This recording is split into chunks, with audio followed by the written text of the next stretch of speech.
The presenting sponsor of Moon Tower Soccer is FVF Law. To find out what makes FVF a different kind of injury law firm, you can visit fvf.law.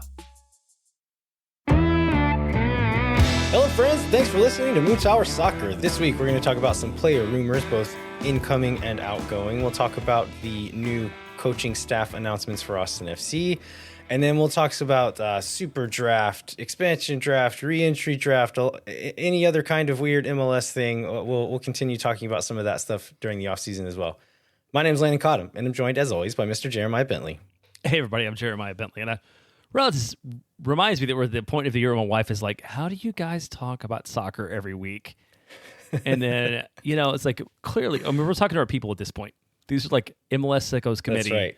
Who care deeply about all the weird things and, want to hear us talk about all the weird things. That's what we're doing. I know you're out of town. Let's talk about the holidays. Which is one thing I want to say is, like, I feel like we tried to do a different kind of holiday show. Maybe every year we've done this and they never really work. So I'm glad that we didn't even, do like gifts to the fan base or community. We did that one year. I think we did like nonprofits one year. So like, what do y'all do? Y'all were in Fort Worth this week, and I think you're going back next week to the Lubbock area. What does your schedule look like?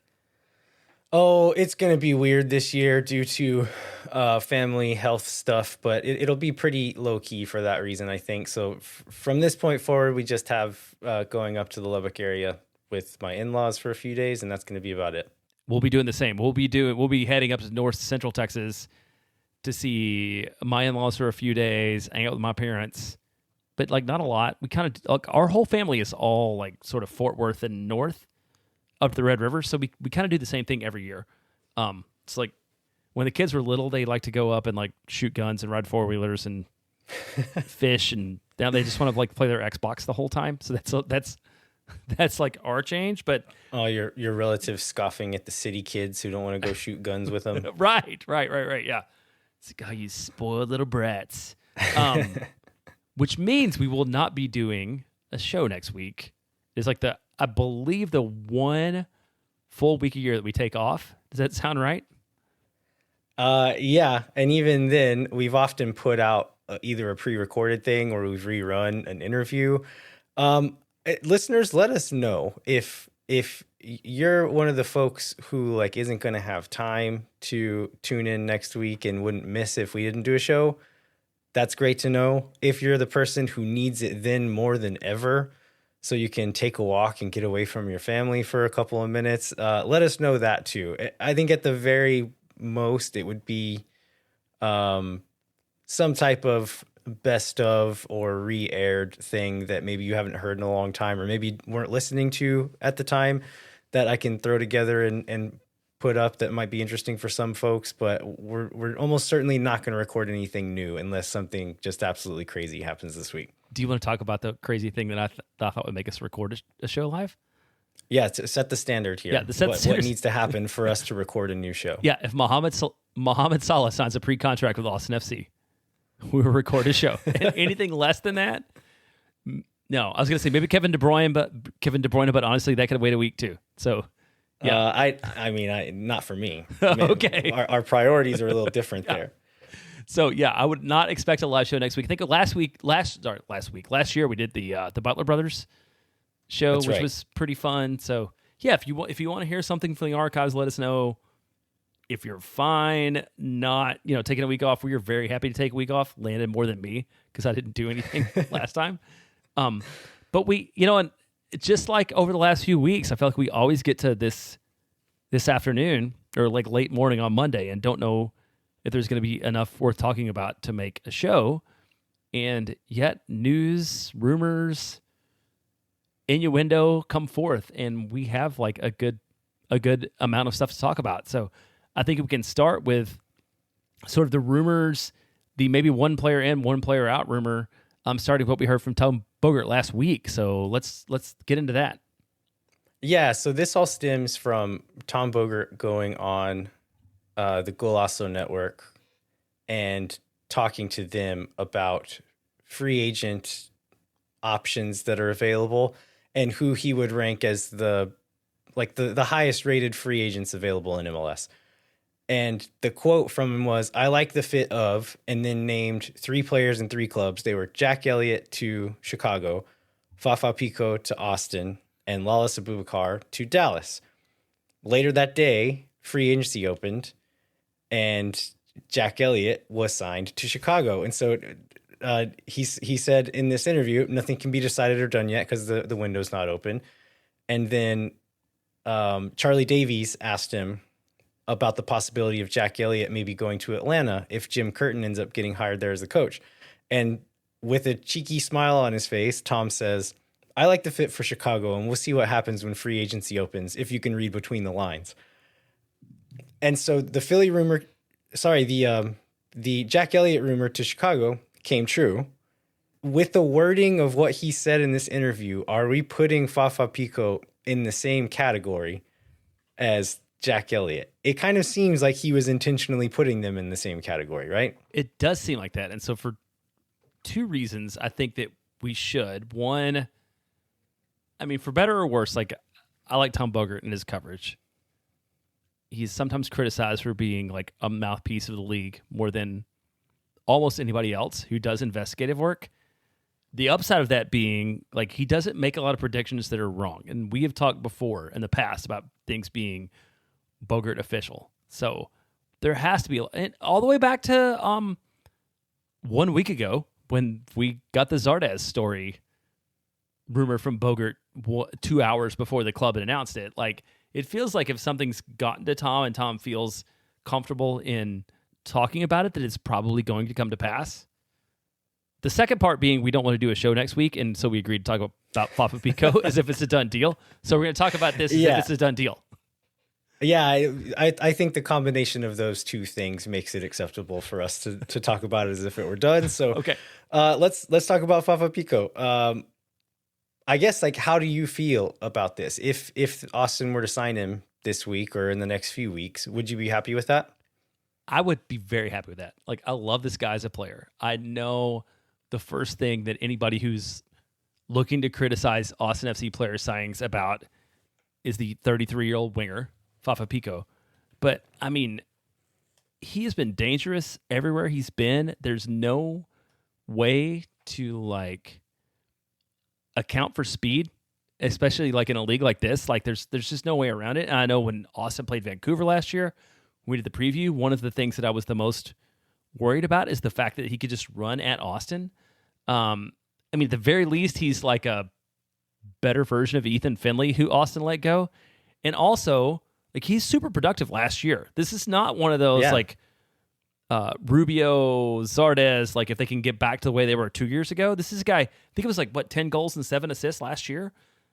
Or something like that. Yeah, it's something like that. One of his best seasons ever. Top 3 season as far as goal contributions go. And then as far as just his role in the team, I think there's an argument to say this is maybe the most important he's ever been to any team he's been on, was to the Whitecaps this year.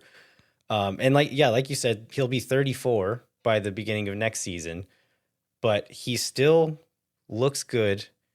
If he were a guy that pace was his only attribute and he looked like he had slowed down a step this year, that would be concerning. But he doesn't look like he's slowed down a step, and B, pace isn't his only attribute. He is a quite crafty and clever player in the final third. Not selfish. He'll make the pass. He's played some center forward at times, and so his movement in the box is quite good. I think he scored several headed goals this year. And so looking at the Jossie Zardes buyout, I think we said a few weeks back that with 4 senior roster spots, we don't really want any free agents. With the Zardes spot open now, I think this is the right kind of move to use that 5th spot on. But I think we should only use 1 spot on this kind of player, which I know there's been a lot of people excited about the possibility of signing Jeremy Ebobisse. Jeremy Ebobisse is like, that one makes me a little more nervous than Pico would. And we can get into that if you want to or not. But Pico is a guy who I feel like this is mostly upside. The number probably won't be too bad. Bringing in him into either a starting position or competing with Obrian for minutes, I think that's good for both of those guys. to keep their levels high, to be able to rotate in and out and then compete for those minutes and keep each other sharp. I think if we can have that rotation of wingers and then sign a truly dangerous center forward, this could be a properly good attack. Yeah, that's just what I was going to mention, is that because he's so versatile, so he can spell Bukhari when he needs to be out. He's can compete with time for Obrion. When you need him to play, when you like, or you're, I don't know, chasing a game or whatever, you need like another center forward. Like, he's an option there. Like, the flexibility just makes this, to the point that you said, now that Austin has an extra $1 million laying around after Zardes, like, it makes a ton of sense. And more importantly, it's an extra senior roster spot. True. Well, because it's not our money. But yeah, an extra senior roster spot for sure. So yeah, I mean, I would love to see this deal. And this is the kind of deal that I feel like Austin needs to make to be more dangerous in attack and to be like an elite attacking club. And I've always been well, the other part of me is like, I've always been afraid of Fafa Pico running at Julio Cascante. And so having him, going the other way is like, would make me happy too. Oh, yeah, I was telling someone this the other day, but the first time that I saw him play against Austin, I think it was a preseason game that was behind closed doors, but was being streamed on some shoddy GoPro thing on a stick up in the air.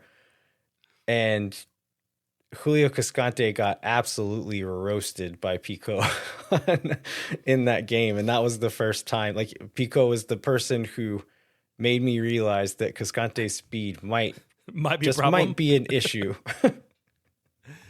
I think we've meant to talk about Jeremy Ebobisse on the show the last few weeks and haven't really ever done it.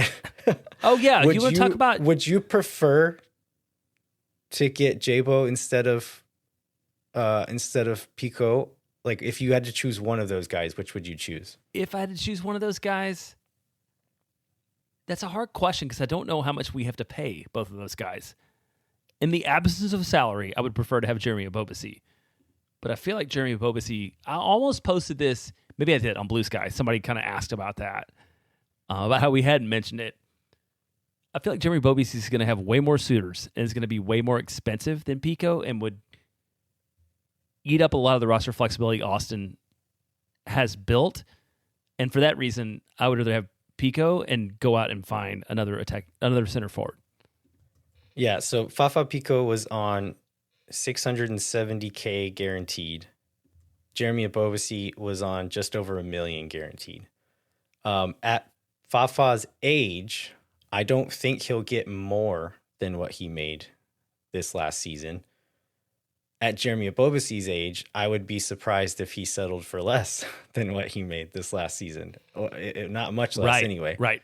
So that, in combination with the fact that Ebobisse has been inconsistent, has not scored as many goals in the last couple of years as he has in years prior. And then also the fact that Ebobisse, let's say it does cost exactly the same. We're paying him $1 million. Do we then have roster spots and cap space to bring in another striker to compete with him? Is that a U22 guy? Are we counting on Ebobisse to be the number one guy? That makes me a little more worried. In Pico's case, we've got, as we said earlier, Obrion and Bukhari in those spots. Worst case scenario, Pico is some really experienced and talented depth at that spot. In the best case, he does what he does last year and is one of our best players. In Ebobisse's case, like, even if he does what he did a couple of seasons ago, I think he scored 10 goals. Is that enough to actually make Austin a real contender? Like, that's my concern. If he's our number one guy, I don't think I really like this move. Yeah, and I think he has to be. If you sign him, he's your number one guy. Right? There's no way you sign another player for $1 million to be your other center forward. So yeah, I think you could use the DP spot there, and then the money doesn't matter as much, but then the senior roster spots start to matter more. And we've got a very thin midfield that's going to need at least 2, if not 3 players coming in. Well, let's maybe talk about that midfield, because I think that's going to lead into the number one reason why I don't love this other rumor we have about a player out. have a rumor that Owen Wolff is being pursued in France for around $2 million. There was both a dollar sign and a euro, so I don't know which one it was, but also I'm not up on the current exchange rates, so I would say between $2 and $3 million. Again, this is like a rumor, and who knows? And this one is coming. This is not a Bogert thing. No. And so taking the Bogert line of report versus rumor, I'd very much put this in the rumor category. Yeah. Do you have the outlet in front of you? I don't, but I don't know that it matters that much in so much as like this is kind of a thought exercise, right? Like, yeah, Rob Lawrence and then We Are Austin TV found it, and I think they probably got more attention for it than whoever the initial person was. Yeah. Homme du Match is the website, which seems like kind of for lack of a better way to say it, like a clickbaity transfer news website. The footy headlines of France, is that how you want to put it? Yeah. And so, I mean, I think of this kind of rumor for a player like Owen Wolff kind of the same way that I feel about some of these postseason stats and visualizations that have kind of made the rounds over the last couple of months, where Austin FC fans are posting stuff and saying, "Oh my gosh, look at how bad Austin was at attacking." And I was like, did you need a chart? Oh yeah, we were. Yeah. I didn't put that in the outline last week for that very reason. Like, yeah, we were terrible. Yeah. And so to say, like, a team in Europe, like a mid-table top 5 league in Europe, is interested in signing a very promising young player from MLS. Like, yeah, I don't think that's not surprising. And so if it came to like, okay, this team put in an offer for Owen Wolff, or they're in the works to sign Owen Wolff, that's a different thing. But all it said was that they've shown interest, which of course they have. Like, there's going to be a lot of people showing interest in Owen Wolff. All that being said, like, how would you feel about this? This would likely, I'm guessing this would have to happen this summer because, well, no, they'll have the January transfer window, won't they? Yeah, so I guess it could happen in January, but then it could also happen in the summer. Let's say, for argument's sake, it would be in January. Okay. If it were for the rumored $2 million, would you be in favor of this deal? Well, no, in January, I would not be in favor of this deal. My number one reason being, this is like you just referenced, this is how we landed this. This is an already thin midfield.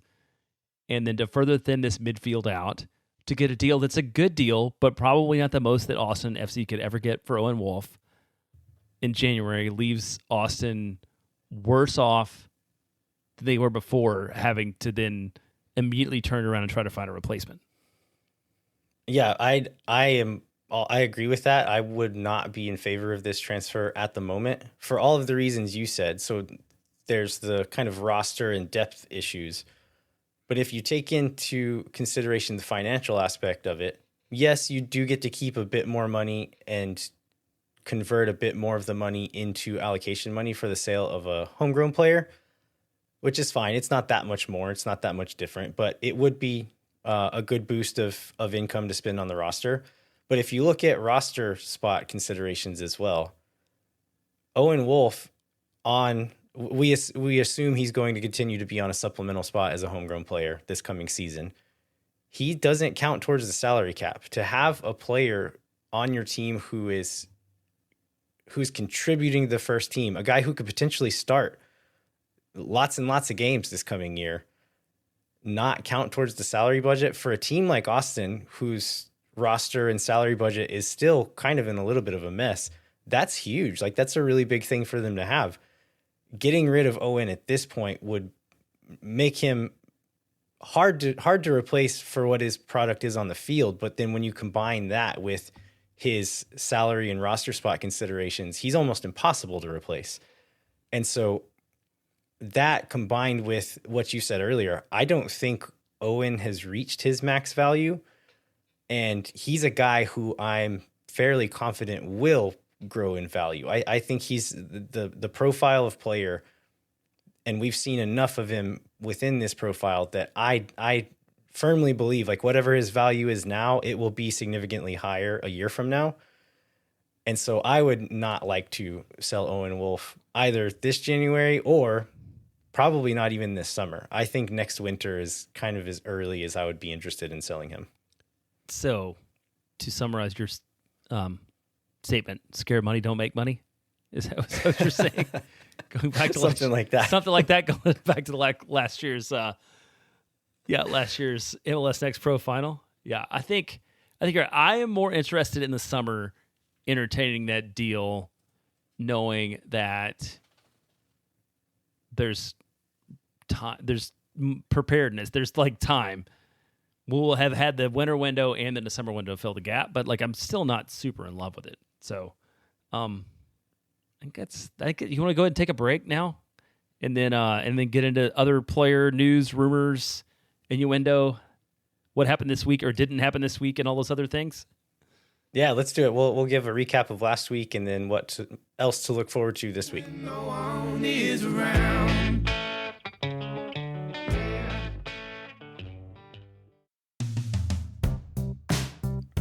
Moontower Soccer is brought to you by our friends at FVF Law, the official injury lawyers of Austin FC.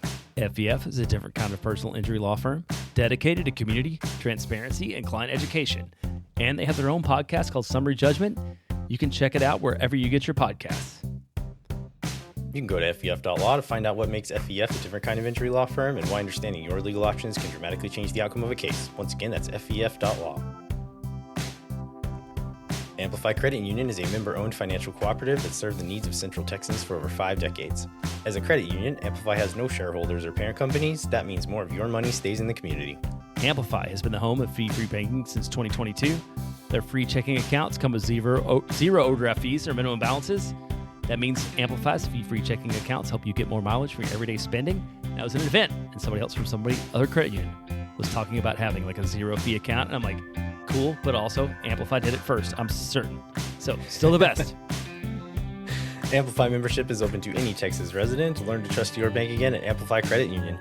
To learn more and to register for free parking at the Amplify Esperanza branch on game day, go to www.goamplify.com/moontower-soccer.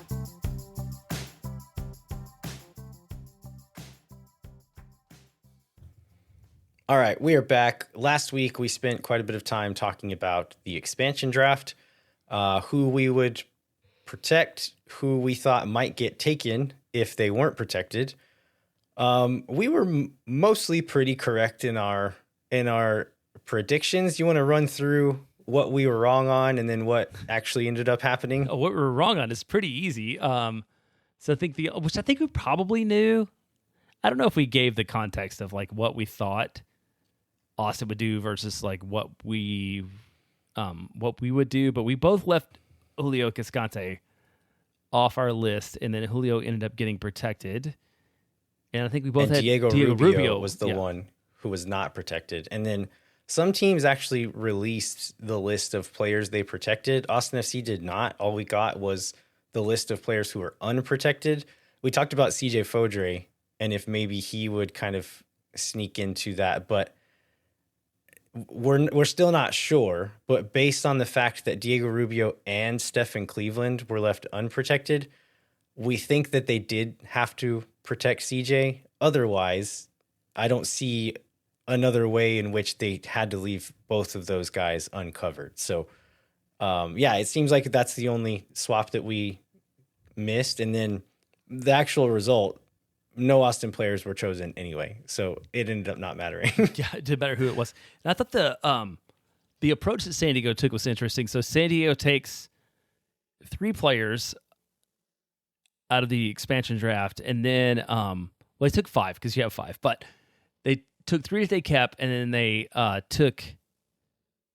made 2 that were clearly for deals, and I think it was interesting how much they got out of that. So they selected Jose Kojima during the expansion draft from St. Louis City, traded him to DC United for $400,000 in GAM.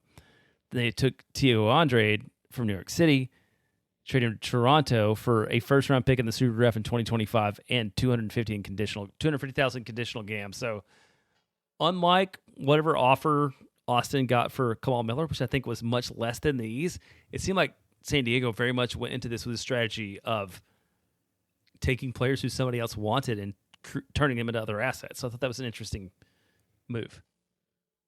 Yeah, it's not uncommon for expansion teams to do that, but yeah, they seem to do fairly well using that route. And then the other, which last week we talked about Giassi Zardes. This is the move last week, but being gone. But I thought he wrote this really sweet thank you to Austin message. It's always good when a player goes and doesn't end up with like a moody shit talking the front office kind of Instagram. No, but Giassi's was very appreciative of the club, of the opportunity, of the fans. And so before we kind of went all the way off from next week, I wanted to acknowledge that also. Yeah, that's class act. Like, I didn't expect anything less from him. I think he'll end up on another MLS team, just on a much lower salary, and I would have been happy to keep him on a much lower salary. So I don't think he's quite done yet. We'll see him pop up again. We talked about this a lot when Josh Wolff was fired, about losing academy prospects whenever we move on from coaches. We might be losing one from moving on from this player as well. His son played on I think the U12 or U13 team for Austin FC. And so I'm almost certain a kid that young is not going to stick around at an academy whenever they move on to his next club. So that will be a gift Austin is sending to whatever team Giassi ends up at next. Yeah, and I've got a friend whose son is in a professional youth dance academy with Giassi's daughter, and I would imagine that the dance academy is probably also going to lose a very talented dancer. So yeah, it's just part of the deal. But I saw also, I think this was Matt Hedges' wife posted a picture of one of Matt Hedges' kids, and then Giassi's youngest, DJ ICU. They play on the same team. And so there's going to be a lot of teams and a lot of dance troops missing their best players, probably. missing Zardes children, as one does. And Hedges children also. Yeah. Oh, that's true. That's true. Yeah. Okay, the next thing that happened, this was, yesterday, I think? We had round one of the re-entry draft. 3 players taken. We only talked about it last week because of the O'Brien coming through that. We did see Austin FC SuperDraft pick, Generation Adidas player, guy that made a legacy for the number of games he played, Kip Keller, getting selected from Minnesota United, who is one of the 3 players to be taken in the first round. The other 2 we had to look up, don't know anything about them. Read their Wikipedia bios, still don't know that much about them. I think it speaks to the re-entry draft, but do you want to talk about Kip at all? Yeah, I mean, I hope Kip does well. I remember how excited we were when Austin, I think we had the 5th pick overall that year, and Keller was put number 1 on a lot of people's mock draft boards. And whenever he fell to Austin, I was over the moon. I'd watched a bunch of tape from him at SLU, was really high on him. A lot of other people were really high on him. He's a domestic center back, which was like the best you can do in the draft is if you get a high level domestic center back in the draft. That's like the jackpot. And it just didn't pan out. And like, I don't want to say it's never going to pan out. I would not be shocked if Kip Keller is still playing in MLS 10 years from now, but it kind of seems like he's probably never going to be like a top MLS center back at this point, or maybe even like a full-time starter for anybody. Yeah, I think maybe it was me. I believe I was like, he's the next Walker Zimmerman. he's like a super draft pick, domestic center back, tall, great hair. He's going to slot in there. It'll be fine. So this leads into the super draft. And I think before we go that way, I think we should add maybe the one good decision that Claudio Reyna made. That being that in 2021, everybody expected Philip Mayaka to be the runaway number 1 pick in the super draft. Generation Adidas deal, picked by the Colorado Rapids, 3rd overall, has since, after playing 0 matches for the Rapids, has since played for the Switchbacks, Colorado Rapids 2, and most recently Crown Legacy FC, all in MLS Next Pro. And Crown Legacy is Charlotte's second team, but I believe he is not on an MLS deal with them. He is on a straight up MLS Next Pro deal with Crown Legacy. Oh, yeah. I didn't even look into that. So that guy was everybody's 2021 number one pick. Austin settled for Danny Pereira, which obviously turned out okay. Like, I don't know who else was in that super draft, but I have to imagine that he's the most productive player out of that group and probably holds the greatest value going forward. The third option in that kind of top three that everyone expected to be picked was Calvin Harris, I believe, who has gotten quite a few minutes with the Rapids, but I still think if we're comparing him to Danny Pereira, I think we'll take Danny Pereira every time. Yeah, absolutely. So let's go into this year's Super Draft, sort of that context, especially when you said that you were not going to spend hours studying tape or film of prospects, like knowing how Austin has treated this in the past and then maybe how it has panned out. So let's talk about and then also just how deep we are, how deep our pick is. Oh, right, right. It's almost impossible to know who's going to be around at that point. So we're not going to talk about individual players. We're more going to let's branch out and talk about what Austin's options are and kind of profiles of decisions they could make throughout this draft. First, let's start off with when is the Super Draft and what is the Super Draft? Let's put it in the context of just the drafts that our listeners are probably familiar with, which would be like the NFL and NBA drafts. It is similar to that in the sense that MLS teams will be taking turns choosing college players. It is different from those in the sense that these are not the top prospects in the country. If you are a soccer player in the United States playing college soccer, chances are you fell through the cracks somewhere. And then this is kind of your chance to find your way back onto the path to professional soccer. And so whenever you look back at past super drafts, there's, I think, 3 rounds now. The last couple of years, a lot of teams choose not to even use their 3rd round pick. I think it's changed a little bit since MLS Next Pro has come in. And so a lot of these players are now going straight to MLS Next Pro contracts instead of MLS contracts. And then if you look back over the last 5 to 8 years and count the number of players who are still playing in MLS and that I recognize their name, it's somewhere between like 10 and 15 each year. So out of the 30, 60, let's say 80 to 90 players that are chosen, 10 to 15 are still going to be in MLS and relevant to MLS in 4 years from now. It's also different from these other drafts where in the NFL, you have a guy has 2 killer years in college and he'll say, okay, I'm going to declare for the draft and enter his own name into the draft. In the super draft, you don't actually declare yourself as being in the draft. You essentially get nominated to be in the draft. And so if any MLS team says, yeah, I think I might be interested in this guy, then they put your name on the list. If they don't, then you don't get put on the list and you're not even eligible to be chosen in that draft. So that's a little different too. Yeah, and another part of that is that if you at any point had homegrown player rights, the club that had them has to relinquish them in order for you to be available. So, like, if you're a that's right talented college player, like we were just talking about somebody a couple weeks ago, Drake Fournier for Austin FC.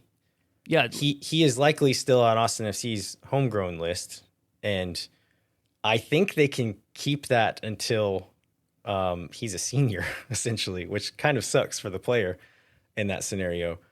But it's good news in a selfish way for Austin FC. If they ever actually want to sign Drake Fournier again, they're going to get the first crack at that. But there's a lot of guys where these teams say, actually, we're not interested. You can go sign for someone else if you'd like. Those guys might show up in this draft, which is very fragile. Like to my ego, like that would be a real blow. Like, we could have you for nothing, but we still don't want you anymore. Like, Yeah. go somewhere else if you can. So, so Austin's going to pick 12th, then 42nd and 72nd. You went through and did a little bit of homework about notable players over the last few years who were picked in sort of in this range. So why don't you talk through those? Yeah, so these are players that were picked between pick number 10 and pick number 15 over the last 4 super drafts. So in 2024, Yannick Bright for Inter Miami was chosen. I think he ended up playing with their next pro team for a bit, and then they gave him an MLS deal, and he played quite a bit for them this year. He looks like he'll actually be a pretty decent player. 2023, a big one is Patrick Agyemang was chosen by Charlotte. He kept some pretty big name guys on the bench at certain times throughout the year and was carrying the load whenever Swiderski was out on loan and did quite well there. Max Arfsten, who was a big contributor for Columbus this year, was chosen 14th. And then for context here, Austin FC chose CJ Fodre at 13th in that draft. CJ's made a couple of first team appearances. That is more the norm for this range of picks. If you go back to 2022, Patrick Schulte was chosen 12th by Columbus. That ended up being a really good pick. Ian Murphy, who was a part-time starter for Cincinnati at center back, was chosen 14th. In 2021, there's no notable names, which I think maybe Jeremiah and Chris Wellhausen will fight me for saying. But Freddie Kleeman was chosen 11th. God, I love Freddie so much. I'm so Austin sad. FC. Yeah, so sad he has not turned out to be more. And then another name that popped out, not because he's a good player, just because of his name, is LAFC drafted a player named Danny Trejo, who is not the actor. Not the Danny Trejo.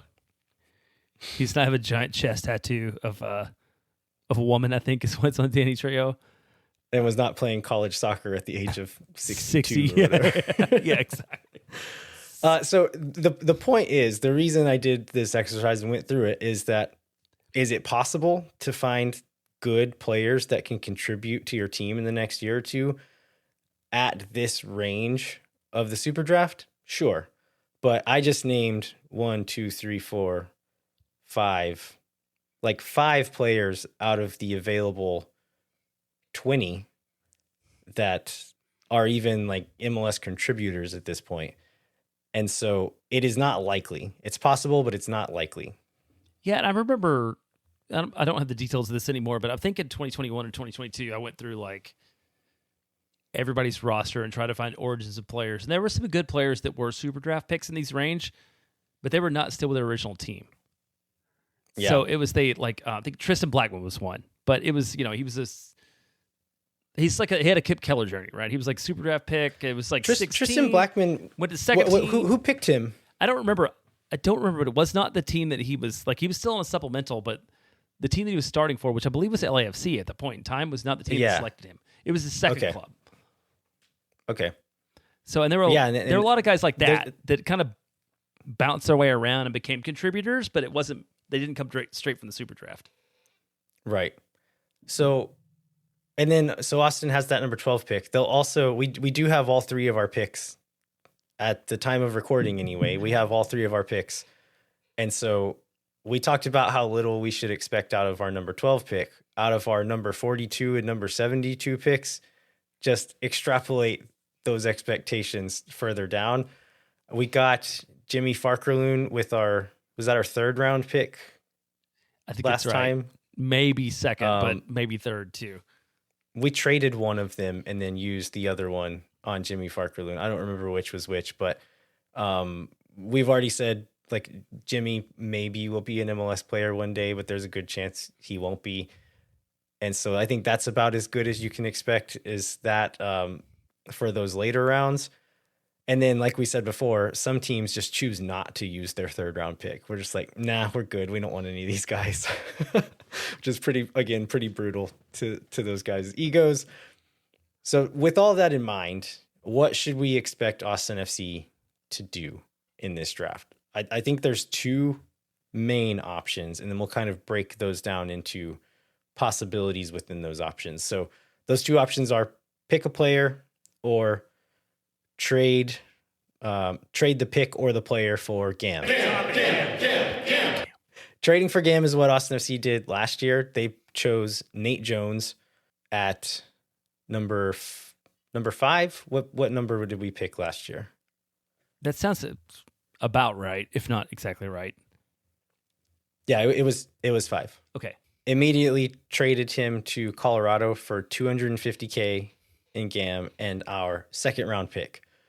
Roto was new to the league, new to the country, and so you could see this going two ways, where that is how he views the draft and he does not value it and is just going to try to milk it for extra allocation money.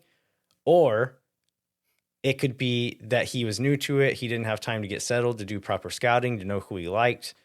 And so that year he was going to try to get allocation money. But in years, like in future super drafts, maybe he will do some scouting and pick some players and try to find some contributors in it. It's hard to know. Like, do you have a guess as far as like where he might be thinking about it? I mean, like you said, it's just so hard to tell now. He does not seem, and we'll get into this after the next break, about his preference and commitment to this league and this country. He does not seem overly inclined to take college players or folks in that area. I mean, I think he hasn't had much of a chance to do that though either. Well, that's true. That's true. He did leave several supplemental spots unused last year, so maybe that would be that's what he wants them for. Yeah. I don't know, but I feel like for if I was going to do it, I would find, just like Austin did with Kip Keller. No, sorry, Kip and CJ and Danny. Like, if you can find a Generation Adidas player, I would rather take that player than trade that player for GAM. And it's a possibility that somebody would fall to that slot since other players have that point in time. I don't know what it is about somebody who the league values enough to call Generation Adidas that falls into the middle of the first round. But if you can do that, it's such an asset to have a GA guy that it seems like a no downside option. So if there's one there, I would take that. And if not, I would trade it for whatever I could get out of it. Yeah, so let's go into kind of the different options in the pick a player, which you just mentioned. One option is finding a Generation Adidas player. Generation Adidas is essentially a designation put on underclassmen. It used to be freshmen and sophomores. Now sophomores are eligible to be drafted regardless of Generation Adidas status, so it can be kind of anywhere. But these players are essentially guaranteed a longer contract and an MLS contract. And so a lot of these other guys will end up on MLS Next Pro contracts. Generation Adidas are guaranteed an MLS contract and I think a 2 to 3 year one. The reason why some of these guys do tend to fall is that they are younger and they're not going to be ready to play now. I think the bigger one is that a lot of them are international players. So I mentioned earlier, like kind of the jackpot is finding a domestic, often center back. Those seem to be the surest bets. So if Austin can find a domestic player that's good enough to be on the supplemental roster, they're not going to take up one of our precious international roster spots, could still play a lot of their games with Austin FC 2, but be available on the supplemental rosters if we needed them, that would be great. If let's say there were a Generation Adidas player available at 12, but they're an international, would you still take them? I don't think Austin could even really afford to. That becomes a harder thing, right? Where Austin does not have a ton of international slots left. If you sign a GA guy that's available in the middle of that round of the draft, you're not expecting them to be an immediate contributor. So yeah, that's a lot tougher choice to make. Maybe that's one where you trade the pick then at that point and see what you can get out of it, to see if somebody else who has more slots or a player they're interested in wants to go ahead and make that move. A couple of other possibilities are taking a chance on one for the future with a draft and stash strategy, which was not allowed up until last year, but is now, where you can choose a player, they can decide to go back to college, and then the MLS team can retain their rights so that the following year, if they do decide to go pro, that MLS team still has the rights to sign them before they could go and sign for any other team. That could be an option as well, and maybe would be a better fit for Austin due to our budget and roster spot restrictions, to say like, okay, we don't actually like or need anybody for this year, but here's a flyer for the future that maybe next year when we do have a bit more space, or maybe this guy's been able to cook a little bit longer, that then he'll be useful. I could see that happening. I don't think it's super likely or even all that common yet in college soccer. Maybe we'll see that change, but I don't think it has been used a lot so far. The other option would just be like, we're not worried about picking a guy for the first team. Let's find a promising guy for the future and put them on the MLS Next Pro team. That doesn't hurt your salary budget or roster spot problems at all. And then if you sign them to Austin FC2, they have a couple of good years. Maybe then you bring them up to the first team, and then you still kind of get the best of both worlds there. Of these options, I think I would rank the choices like number one, if there is a solid player available at number 12 that is domestic and we think could potentially contribute even some minutes this year, that's the absolute best case scenario. Let's take that. At pick number 12, I don't know how likely that is, but as we've shown throughout the picks over the last 4 or 5 years, it is possible. If that is not available at 12, they're not sure or confident that they can get someone in the profile I just mentioned, I think my option would be to trade for allocation money and just ditch the draft. We're not going to do this. We're going to get some extra money that we can use on our roster right now.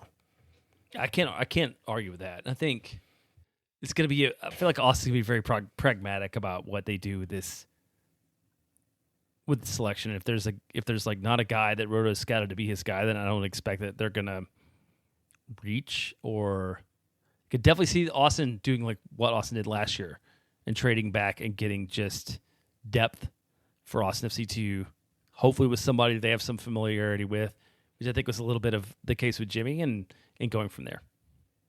Yeah, and I think like my preference right now and what I think Roto is thinking right now, I don't know that these things will always necessarily be true. We talked about like 3 DPs versus the 2-4-2 U22 thing, or what they're going to do in the super draft. With Austin FC's current roster situation, I think there are certain decisions that you'll make based on that, and I think trading for Gam in this super draft is one of those. I don't think that's necessarily always going to be true, but I think there's just until Roto can shed all of the bad contracts on this roster and hopefully replace them with good contracts, then he'll have a bit more flexibility to take more risks on super draft or on some of these other mechanisms. But right now we can't really afford to be risky. We need sure things. Yeah, you're right. Yeah, I think we talked about that. Well, sort of out on player signings where there's a little bit of flexibility, and Roto and the team can't afford to eat it all up with making choices like this. Okay, so let's take another break, and then we'll talk about coaches, academy, maybe some Leagues Cup, and sort of finish the show out. All right, sounds good. We'll be right back. Moon Tower Soccer is brought to you by Sage Wilson Realty. The Sage Wilson team is made up of Austin experts who are client-focused and have over 30 years of combined real estate experience. If you're someone you know or in need of Sage Real Estate advice in Austin, talk to our friends at Sage Wilson Realty. Be sure to check them out online at sagewilson.com.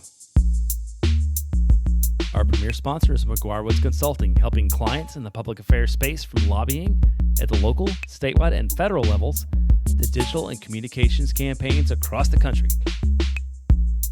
McGuire Woods Consulting has offices in 10 MLS cities, but only sponsors this podcast, and they are proud to support Austin FC and Moon Tower Soccer. Contact our friends at McGuire Woods Consulting at mwcllc.com for more information. All right, we're back. We got a press release today around additions to the coaching staff ahead of the 2025 season, which is something we touched on a little bit last week. I don't think with any knowledge that we were going to get more news. So we got news today that Austin had made 3 additions to the coaching staff ahead of the 2025 season, and sort of buried in that, one announcement around somebody being retained, which leads us to assume that someone else is also not being retained. So let's go through. You did some research on the new guys, so why don't you talk about the new coaches, and then we can kind of get into the shifts in the existing staff. Yeah, so the first name mentioned in the press release is Alberto Beto Gonzalez. They said that he's joining as an assistant coach. So he was an academy coach for Valencia in their academy system when Nico Estevez was there, and so worked directly under Nico there. So has that connection. Then went on to coach for a few different clubs in the United Arab Emirates, was fitness coach for the first team in academies, and then the technical director, and then head coach for some of the academy teams there, and then was also the youth national team head coach for the UAE Football Association, essentially like the United Arab Emirates national team was their youth head coach. I think a few interesting points from him is he worked with Nico Estevez, has the familiarity there. I found an article that said that he can run a training session and coach a game in Arabic, and got the job, his initial job in UAE, partly because his English was so good. So seems to be a really adaptable, sharp guy. And then maybe this is a hint that Burrell gave us during the Nico Estevez announcement, but one of the things he kept talking about was Estevez is someone who knows how to train and adapt to the heat. And so a guy who's been coaching in the Middle East for several years, you think he also knows how to train and adapt to the heat. So maybe Roto was giving us a hint with that one. Yeah, and then I think the next guy would also, from his most recent year of experience, also play into that that narrative too, right? Yeah, this is Francisco Curro Galan. These guys all have nicknames apparently, but Galan is the goalkeeper coach. He was most recently at Al Rayed in the Saudi Professional League, but then was a year at Shakhtar Donetsk as their first team goalkeeper coach. And then before that, spent 5 years in the youth system at Atletico Madrid. I found a video of him doing an interview for some soccer camp he coached at, and his English is also quite good. So another bilingual guy. The third one is Albert Ballesteros, and he is listed as the field analyst coach, which is 3 words that I've not seen put together on any Austin FC staff so far. An analyst is like, that'll be the person like analyzing Austin games and then also opponents and putting together video packages and presentations to give to the coaches and players. I don't know if field analyst coach is something different, but I'm assuming he's going to be doing something similar to that. But Ballesteros is coming from FC Juarez in Mexico. Before that, he was in Costa Rica, Alajuelense, one of the big teams in Costa Rica. And then in the press release, it also listed his experience includes time in Spain, Japan, Qatar, and India, and also as an analyst for Liverpool FC midfielder Thiago Alcantara. And I was like, what does that even mean? And I did a little digging there. He apparently worked for like an analysis agency. Okay. That federations or teams would hire them to do video analysis for them. And I think where that's that last sentence, and apparently did that for Thiago Alcantara at some point. I was going to say, doing that. Thiago, as a Liverpool fan, the end of Thiago's career was to have a muscle injury and disappear and then retire like months later. So like, I don't feel like, hopefully that was not his most recent experience, because that would not feel like a building point in his resume to be the guy who pretty easy to analyze if he's not playing. Yeah. It's like, oh, he's hurt. We should probably retire. He's out of here. And then I wanted to give credit to my buddy PJ who found this little nugget, but Ballesteros also wrote a book about Pep Guardiola. Oh, really? Which maybe is how Loro knows him, right? Maybe, yeah. So anyway, like these are all Spanish guys. Someone else, my buddy Mark, asked, like, what's the deal with these guys all having connections to the Middle East? Like, do we feel okay about that? And like the football federations and all these leagues, they're funded by some kind of shady money, but this is a pretty common pathway for Spanish coaches in particular. A lot of these clubs will have partnerships with the clubs or the federations in those countries. They'll send coaches over to do camps, and then we'll hire a lot of those coaches to come over and work for the federation, work for the clubs. And so this has become a pretty common thing for young Spanish coaches to do, to go get some experience, make probably a good bit of money, and then try to roll that experience into a bigger job back in Europe somewhere. Yeah, and the other news we got out of this is that Davy Arnaud is back as a coach, and we talked last week about maybe who we would or wouldn't be surprised by returning. I mean, I feel like Davy's a solid dude. I can definitely see he's in the same role that he was in before. Seems good for continuity. I mean, he seems like a very good assistant coach. It's a little strange that he hasn't gotten more opportunities to get run out for the head job, but I think in terms of just continuity, it seems like a good move to have him back. Yeah, it's bringing all of these guys in who have zero MLS experience. I could see this as maybe not even a long-term move, but just to keep him around for this next year or two.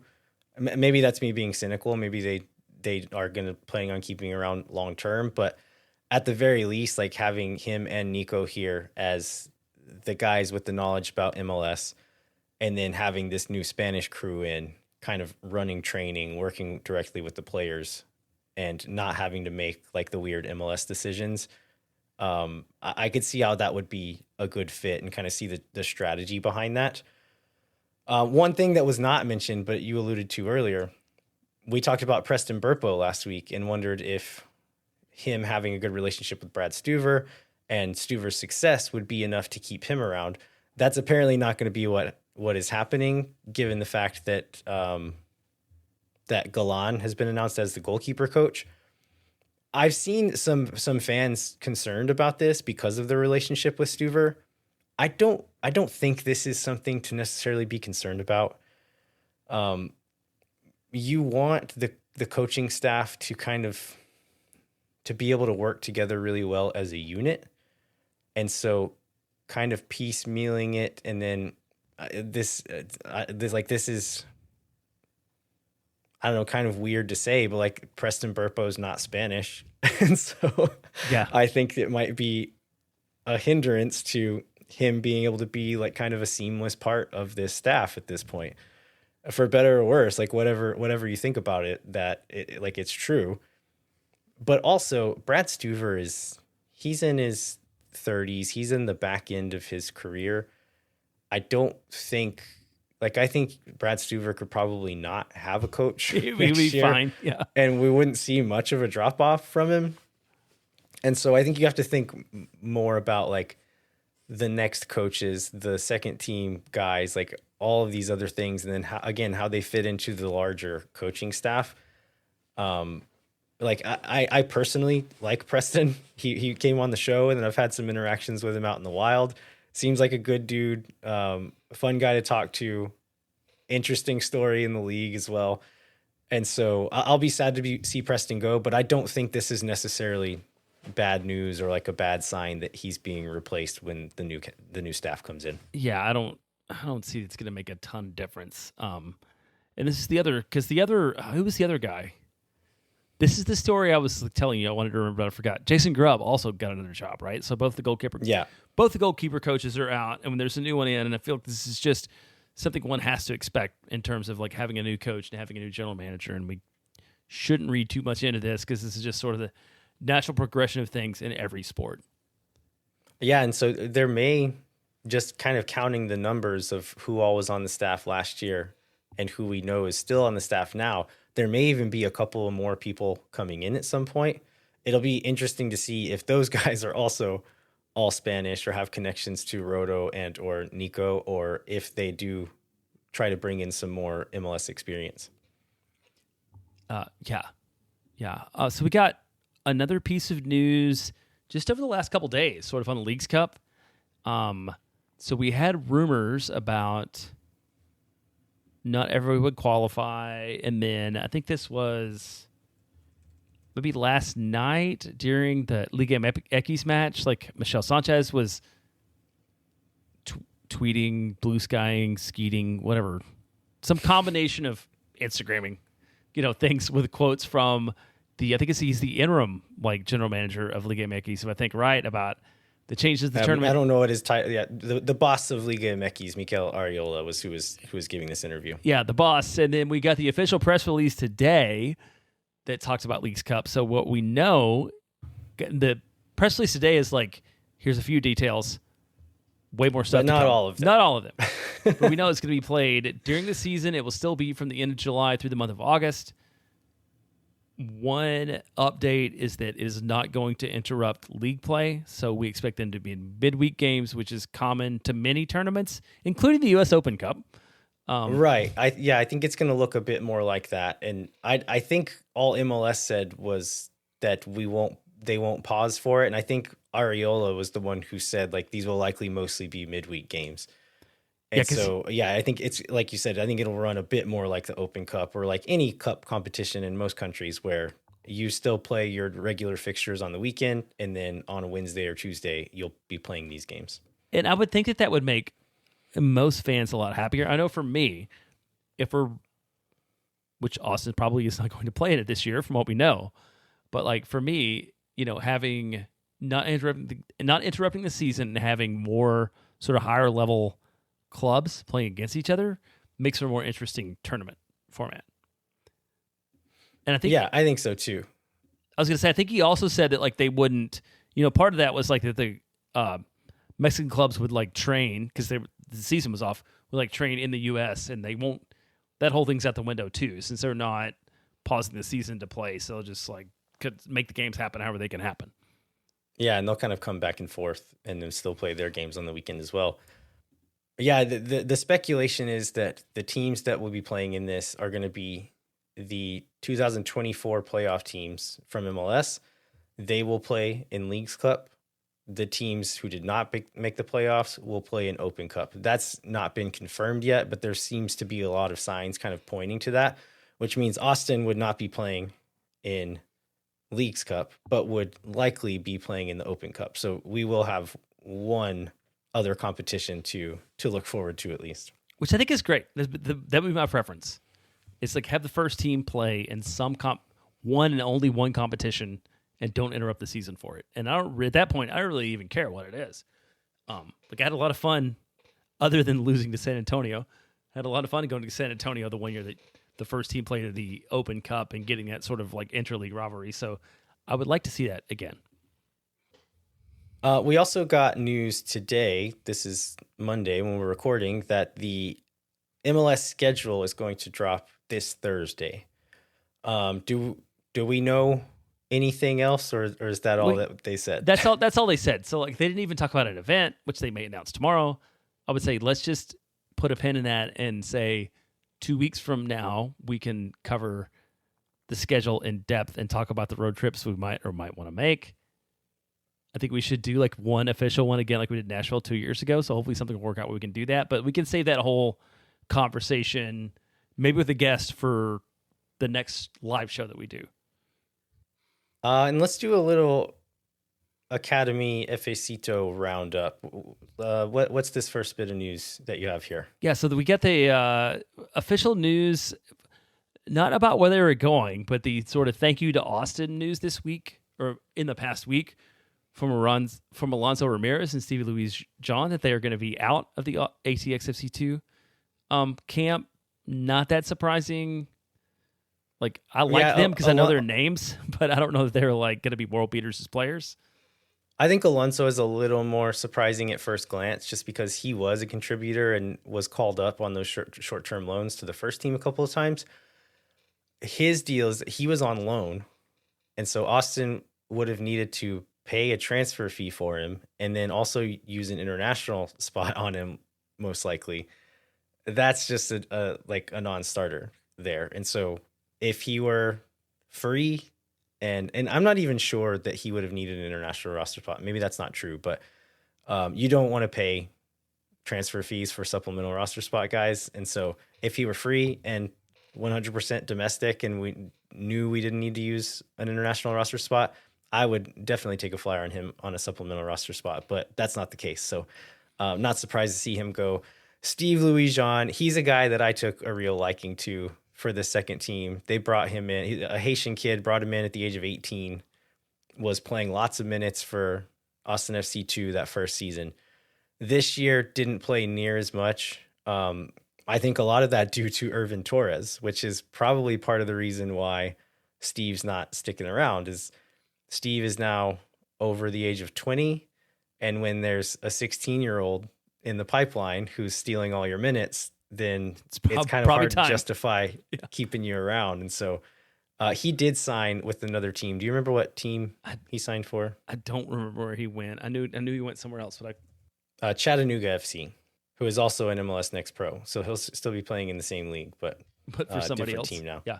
Yeah. And then we got the Nico Aritzabal, who is going to join his international team, Puerto Rico, for a U17 CONCACAF qualifiers. So, like, good for him. Good to see any of our guys getting international duties. He's the goalkeeper for the U18 team. That kid is good. He's like, I'm not going to pretend to be a youth scout, but he's definitely one of the standouts on that team. Then we got this also, the U19s were ranked number 4 overall based upon recent performances. I think they finished undefeated at MLS Next Fest, and not in a like accidental way, but in a like whooping up on teams kind of way. Yeah, and I would like to clarify here. This is something that I got clarified by a parent at the last academy game I went to, but on anything official from MLS and on the schedule, it will always be listed as U19 because that's the category they play in. Austin FC treats it like a U18 team. To your point about the keeper, right? Just that it's right. really So the U18 team. Yeah. Right. Nico Aritzabal is the keeper for the U18 team who was playing in this U19 category at MLS Next Fest. That's the team that went undefeated. They beat New England, Miami, and Montreal, scored 5 goals in those 3 games, and only gave up 1 in that whole tournament. And then they ended up, I think, like 3rd in the tournament as far as like points and goal differential goes. So yeah, good showing by the academy there.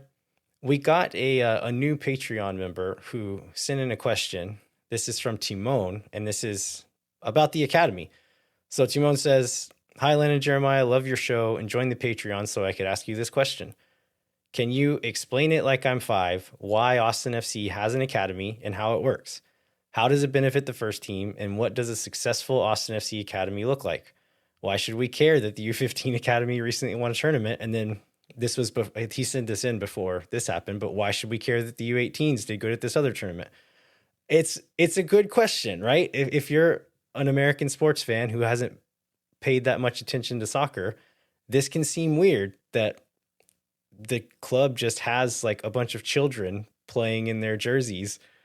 Like what is the point? It's not obvious. So I'm glad Timon sent in this question. The idea is to produce players for the first team. Soccer is a weird animal in that we talked about the SuperDraft earlier. If you're 18 and playing in college, you are by some standards seen as a failure. Like you're not the highest, most top prospect if that's the situation you're in. You could still be a pro. You could still end up being a decent player. But the best of the best are most likely playing for a professional club by the time they're 13 or 14 years old. And that's just the reality of soccer. And so that is why any academy exists, is to try to catch those players early, bring them up in your playing style, in your system, so that they can play for you when they get to like the professional first team age. What does success look like? I think success looks like having multiple of these guys that came through your pipeline in the first team. Yeah, I think I would, you kind of hit on this with college, and it's a little bit different in terms of age, but as a lifelong American sports fan, I feel like it's very similar to baseball, where generally speaking, the best talents in baseball do not spend 4 years playing college baseball. They may go for a year or two or whatever. Like that's where it's a little bit different. Like typically a lot of them will not come straight out of high school just because of the physical demands of baseball. But in the same way that academies work is the way minor league systems work, where you want your minor league teams to be good and win, and not because there's like one or two guys that are going to come off of that team typically and like drive you to success long term.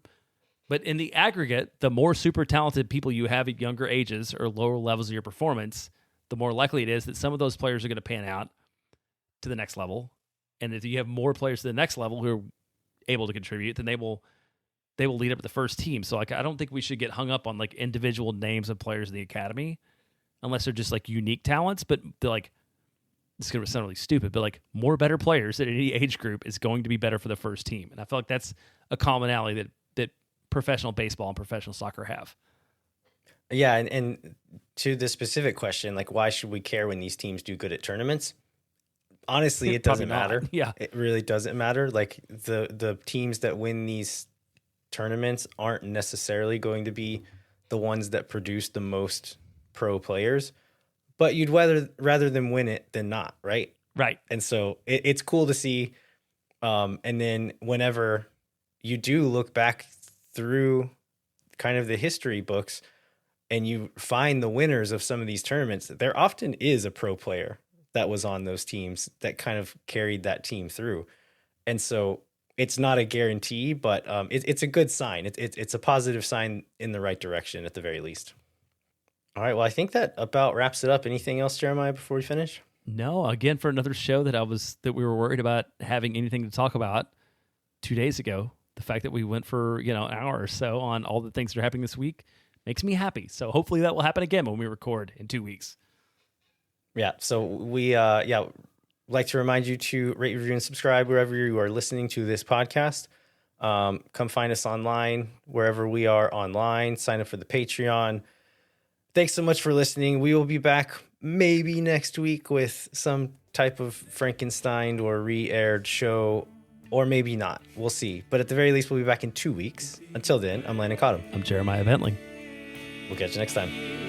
When no one is around.